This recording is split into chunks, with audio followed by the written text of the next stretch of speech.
Já parou para pensar na quantidade de diversidade de vida que existem escondida nessa imensidão azul? Ocupando cerca de 70% da superfície do nosso planeta e sendo responsável por 97% da água do mundo, o mar abriga uma enorme diversidade de organismos que são essenciais para a manutenção da vida na Terra. Ele é responsável pela regulação do clima e por fornecer mais da metade do oxigênio que respiramos. Além disso, ele também é capaz de absorver quase 1/3 das emissões do gás carbônico presente na atmosfera, que é o principal causador do efeito estufa. Um dos principais serviços que o oceano é capaz de oferecer para nós, seres humanos, é a fonte de alimentação. Além de servir como fonte principal para comunidades que residem próximas ao mar, também movimenta bastante a economia local e mundial, com consumo e exportação de peixes e de outros organismos marinhos. Outro fator que tem um grande impacto na economia da região é a simples contemplação da beleza dos oceanos. Essa contemplação promove um enorme bem-estar e move milhares de pessoas todos os anos para passar suas férias no litoral, movimentando bastante a economia de todo o local. Os oceanos também são responsáveis pelo transporte de cerca de 80% de todas as cargas do comércio mundial. É através dele que existem trocas comerciais ao redor de todo o mundo. Ao longo da história da Terra, os oceanos também foram vistos como locais místicos e dos deuses, e até hoje fazem parte de diversos rituais religiosos e culturais. Infelizmente, mesmo com tantos benefícios que os oceanos podem nos proporcionar, os impactos antrópicos têm se tornado um enorme vilão para a vida nos oceanos e na Terra. Os lixos urbanos e industriais, o descarte de substâncias químicas, os metais pesados provenientes muitas vezes da queima do carvão e da mineração, a extração do petróleo, os esgotos, o uso de pesticidas e fertilizantes e a produção excessiva dos plásticos são alguns dos fatores que têm afetado de maneira drástica a vida marinha. O descarte incorreto dos lixos urbanos são levados para o mar através das chuvas e dos ventos, enquanto os descartes de lixos industriais muitas vezes são lançados ao mar de forma direta, afetando gravemente a vida local. Apesar das contaminações químicas provocarem danos irreparáveis aos ecossistemas marinhos, um dos maiores poluentes dos oceanos, na atualidade, está presente no dia a dia da maioria das pessoas: os plásticos. Cerca de mais de 80% do lixo marinho é plástico. Muitos deles são plásticos considerados descartáveis, como garfos, colheres, pratos e copos plásticos, que são ainda muito utilizados diariamente pela população. Mas, além desses plásticos visíveis, existem também os microplásticos, que estão sendo bastante estudados, a fim de avaliar todos os malefícios que eles causam à vida marinha e à população. O plástico é um produto de origem artificial. Isso quer dizer que não ocorre na natureza. Os primeiros plásticos foram produzidos em 1862 pelo metalúrgico britânico Alexander Parkes e eram semissintéticos derivados da celulose.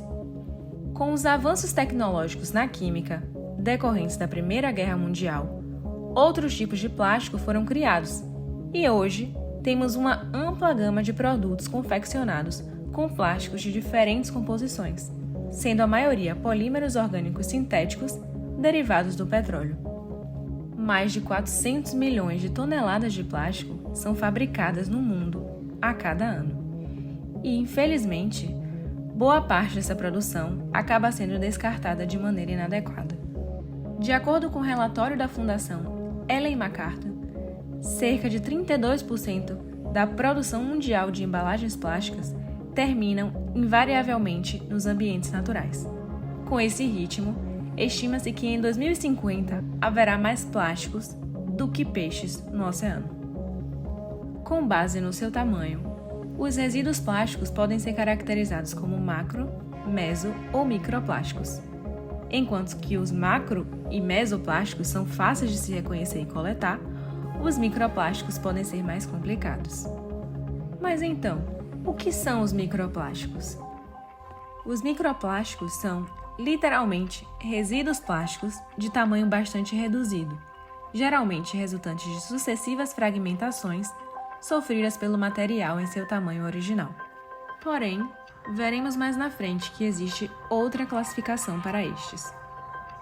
Para ser considerado como microplástico, diversas classificações de escalas microscópicas são sugeridas, porém, a mais aceita é a de partículas com dimensões inferiores a 5 milímetros. Existem duas classificações principais: microplásticos primários e microplásticos secundários.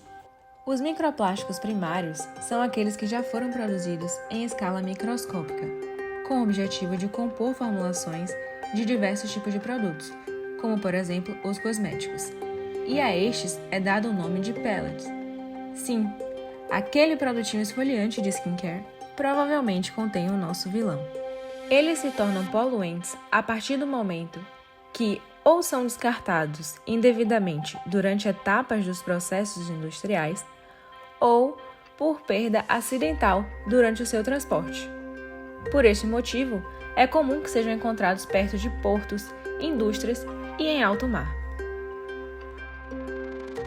Já o microplástico secundário é proveniente da fragmentação de resíduos plásticos maiores, que foram descartados de forma inadequada, seja no ambiente aquático ou terrestre. Você pode se perguntar: mas os plásticos não são super resistentes e duram milhares de anos para se decompor? Sim, a questão é que, combinado com fatores ambientais como radiação UV, presença de oxigênio, variações de temperatura e umidade, ação das ondas e contato com contaminantes e micro-organismos, o plástico acaba sofrendo alterações químicas e físicas, tornando-o mais frágil e possibilitando a sua quebra em pedaços cada vez menores. Já foram identificados microplásticos nos oceanos, tanto em suspensão como já assentado no assoalho oceânico. Também foram encontrados em amostras de água, tanto de torneira como em água mineral, em sedimentos, em ecossistemas de água doce e também no ar atmosférico. No ambiente marinho, eles acabam sendo confundidos com alimentos pelos animais. Eles ingerem essa substância, a qual o organismo não é capaz de digerir. Essa substância vai se acumulando e acaba levando-os a óbito. O microplástico é um assunto que deve ser inserido e discutido em toda a sociedade, de maneira que ela possa entender o grau da problemática que ele representa. É após obterem conhecimento sobre o problema que surgirão indagações sobre quais as medidas cabíveis deverão ser tomadas para que se reduza ou controle a sua poluição. Dentre as principais medidas a serem tomadas, se faz necessário o comprometimento do governo para com a causa, realizando assim não somente ações publicitárias que deem visibilidade ao assunto, ajudando a levar o conhecimento do problema para a população, mas também embarcando em projetos, liberando fundos para pesquisas acerca das soluções, podendo vir a montar também mais programas de coleta de lixo nas praias e em locais marítimos com grande foco de lixo. No que diz respeito ao microplástico primário, uma solução que pode ajudar a diminuir a sua propagação seria a substituição de produtos cosméticos industrializados por caseiros. O café, por exemplo, é uma ótima alternativa para quem gosta de cuidar da pele e curte fazer esfoliação. É necessário que as pessoas entendam que ficar paradas não vai resolver o problema. Precisamos de iniciativa e não podemos esperar que ela comece pelo outro quando podemos, nós mesmos, fazer a diferença.